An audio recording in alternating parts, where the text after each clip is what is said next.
সালাম আলাইকুম, কেমন আছেন সবাই? কানাডার ব্রিটিশ কলাম্বিয়া প্রভিন্সের দুইটি তথ্য নিয়ে আজকের আলোচনাটি।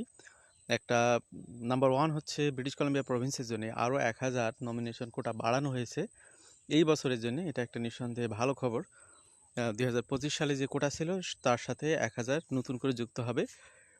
আর সাম্প্রতিক সময়ে একটি ড্র অনুষ্ঠিত হয়েছে, সেখানে 600-র অধিক এখানে ইনভাইটেশন ইস্যু করা হয়েছে।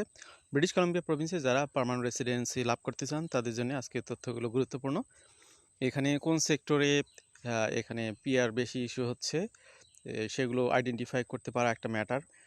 বিশেষ করে এই প্রভিন্সে যারা একদমই নতুন করে এক্সপ্লোর করতে চান, স্টুডেন্ট ভাই বোন যারা আসতে চান, তাদের জন্য তথ্যগুলো আরও বেশি গুরুত্বপূর্ণ। কোন সেক্টরগুলোকে এখানে ফোকাস করা হয় সেগুলো জেনে তার উপর বেস করে আপনি যদি এখানে আসেন তাহলে আপনার পিআর হোল্ডার হওয়ার স্বপ্নটা পূরণ হতে এটা সহযোগিতা করবে ইনশাল্লাহ। তো কানাডা এবং কানাডার বাইরে যে যেখান থেকে শুনছেন সবাইকে স্বাগত জানাচ্ছি আজকের আমাদের এই আলোচনায়। British Columbia invites 602 high economic impact candidates to apply for provincial nomination. এখানে ভালো করে খেয়াল করুন, হাই ইকোনমিক ইম্প্যাক্ট ক্যান্ডিডেটস সবার জন্য কিন্তু না। এই হাই ইম্প্যাক্ট ইকোনমিক ক্যান্ডিডেটসকে দুইটি পার্টে মূলত ভাগ করা হয়েছে, সেটা নিয়ে আমরা কথা বলবো। 20 আগস্টে মূলত এই ইনভাইটেশনগুলো ইস্যু করা হয়েছে। যারা ইনভাইটেশন পেলেন তাদেরকে কংগ্রেচুলেশনস, তাদেরকে 30 দিনের মধ্যে এটা রেসপন্স করতে হবে। This invitations war issued under the provinces innovate objective which targets skill workers across a variety of occupations and sectors. তো এটা ব্রিটিশ কলাম্বিয়ার একক ড্রোর মধ্যে একটা বড় ড্র। নিঃসন্দেহে ব্রিটিশ কলাম্বিয়া প্রভিন্স সাধারণত ছোটো ছোটো করে ইনভাইটেশন ইস্যু করে। British Columbia 20th draw of the year saw candidate invited based on wage salary tied to tier 0 to 3 job offer on their profile registration score. তো এখানে কাদেরকে এই সুযোগটা দেওয়া হয়েছে? যাদের জব অফার আছে, যেখানে আপনার হচ্ছে আপনার টিআর ক্যাটাগরি, আপনারা জানেন যে প্রফেশনাল ক্যাটাগরিগুলিকে কয়েকভাবে ভাগ করা হয়, 0, 1, 2, 3 এগুলোর মধ্যে যাদের জব অফার আছে এরকম প্রোফাইলধারীদেরকেই মূলত এখানে ইনভাইটেশন ইস্যু করা হয়েছে।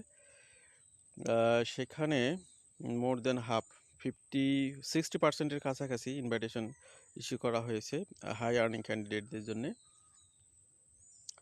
এখানে ড্র ডিটেলটা যদি আমরা দেখি তাহলে আমরা কি দেখতে পাই? British Columbia 20 draw of the year saw candidate invited based on their wage salary tied to tier 0 to 3 job offer or their profile registration score. এখানে সিলেকশন ক্রাইটেরিয়া হচ্ছে job offer plus wage, tier 0 to 3 job offer within an offered wage at least $54 Canadian per hour. Annually যারা হচ্ছে $1,10,000 বা তার বেশি এখানে salary পাচ্ছেন, তাদের মধ্যে থেকে 337 জন ব্যক্তি এখানে ইনভাইটেশন পেয়েছেন। আবার যাদের রেজিস্ট্রেশন স্কোর মিনিমাম ছিল 132 পয়েন্টস, এরকম হচ্ছে 265 জন, এই মিলে 602 জনকে তারা ইনভাইটেশন ইস্যু করেছে। This selection round saw the highest proportion of registration score based on invitations among all skill immigration category. Draw conducted by BCPNP in 2026.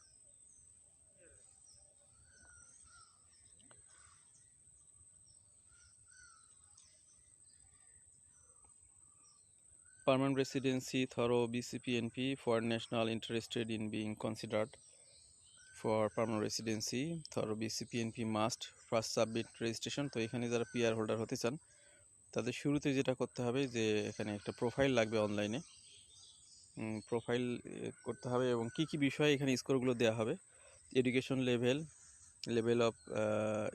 And field as well as location of completion, তারপরে professional designation in the province, language ability, occupation registration score, তারপরে হচ্ছে wage, skill level, one's job offer, তারপরে duration and skill level of one's work experience, এরপরে হচ্ছে intention to work and reside in a specific BC region, এরপরে হচ্ছে strategic priorities aligned with provincial labor market demands or project initiatives.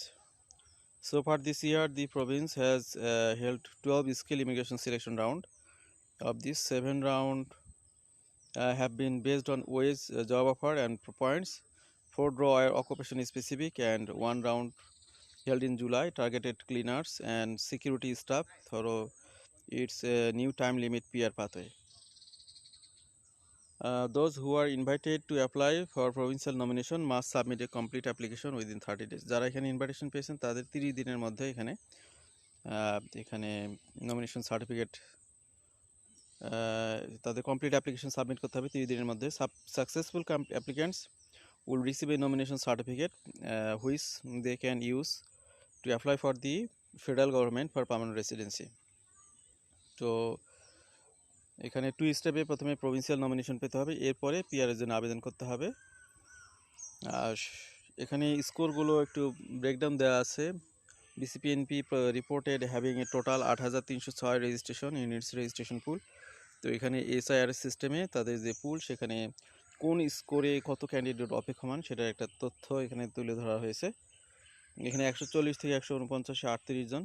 এটা আপনার স্ক্রিনটা pause করে দেখলে আপনারা বুঝতে পারবেন পুরোটা। টোটাল হচ্ছে 8,306 জন, টোটাল 8,306 জন এখানে ওয়েটিংয়ে রয়েছেন। আর যে নিউজটি দিলাম সেটা হলো যে ব্রিটিশ কলাম্বিয়া প্রভিন্সে 1000 অ্যাডিশনাল হেলথ কেয়ার কনস্ট্রাকশন, তারপরে হচ্ছে cream of the crop provincial immigration candidates, এখানে 1000 কোটা বাড়ানো হয়েছে এই বছরে, যেটা আগে ছিল না। গত বছরের তুলনায় 1000 এখানে অ্যাডিশনাল কোটা দেওয়া হয়েছে। এখন টোটাল অ্যালোকেশন হলো 6254, higher than its final 2025 allocation following 2 increases from the federal government. তো এখানে শুধুমাত্র এই প্রভিন্সেই বাড়ছে তা না, এখানে অ্যালবার্টা, নর্থ ওয়েস্ট টেরিটরি এগুলোর জন্যেও কিন্তু তারা বাড়াইছে। How will nomination be distributed moving forward? তো এগুলো কীভাবে ডিস্ট্রিবিউট করা হবে সেগুলোর একটা তালিকা আছে, এগুলো আপনারা স্ক্রিনে দেখতে পাচ্ছেন। ম্যাক্সিমামই হচ্ছে হেলথ কেয়ার সেক্টরে, তারপরে হচ্ছে এগুলো আপনারা দেখে নেবেন তাহলেই হবে বিষয়গুলো। তো আমরা আজকের আলোচনাটা শেষ করব, আশা করি তথ্যগুলো জেনে অনেকে উপকৃত হবেন। ভালো থাকবেন সবাই, আল্লাহ হাফেজ, আসসালামু আলাইকুম।